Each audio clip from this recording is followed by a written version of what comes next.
चाषींको पई खुशी खबर जेउ समय को अपेक्षा करथिले सेही समय एबे समस्तंको सामनारे एणिकी आउ अपेक्षा करिबाकू पड़िबनी कारण एही दिन चाषींको खाताकू आसीजिबो टंका।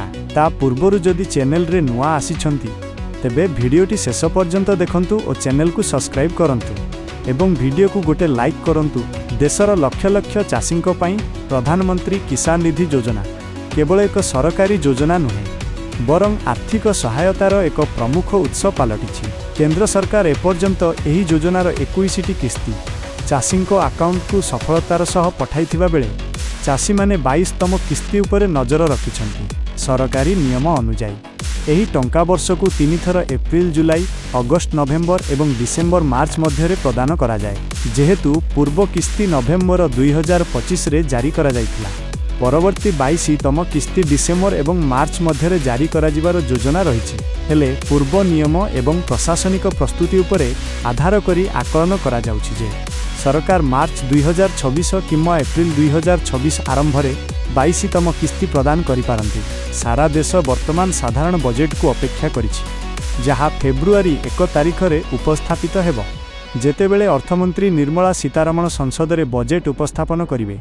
यह चाषींको पई गुरुत्वपूर्ण खुशी खबर आनीपारे।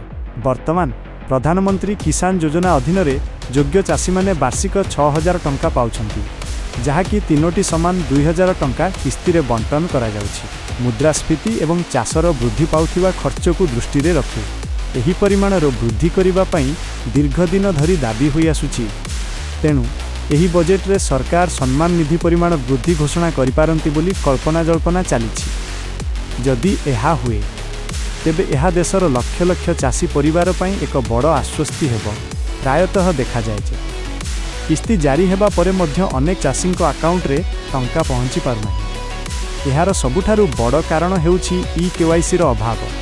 सरकार स्पष्ट करिसेंती जे जो चाषी मानकर ई-केवाईसी प्रक्रिया संपूर्ण होईछि केवल सेमाने परवर्ती किस्ती पाइबे। जदि आपण एपर्यंत एही प्रक्रिया समाप्त करिनाहांती तेबे एहाकु तुरंत प्रधानमंत्री किसान पोर्टाल किंबा मोबाइल ऐप माध्यम रे पूरण करंतु। आपणकु कौनसी स्थान को यात्रा करिबाकू मध्य पड़िबो नाही। सरकार एक ओटीपी आधारित ई-केवाईसी सिस्टम आरंभ करिसेंती। जदि आपणकर मोबाइल नंबर आपणकर आधार कार्ड सहित लिंक होईछि तेबे आपण घरे बसी आपणकर जांच समाप्त करि पारिबे। एथिपई आपणकु केवल ऑफिशियल पोर्टाल pmkisan.gov.in परिदर्शन करिबाकू पड़िबो। ई-केवाईसी विकल्प चयन करिबाकू पड़िबो एवं आपणकर आधार नंबर एवं ओटीपी देबाकू पड़िबो।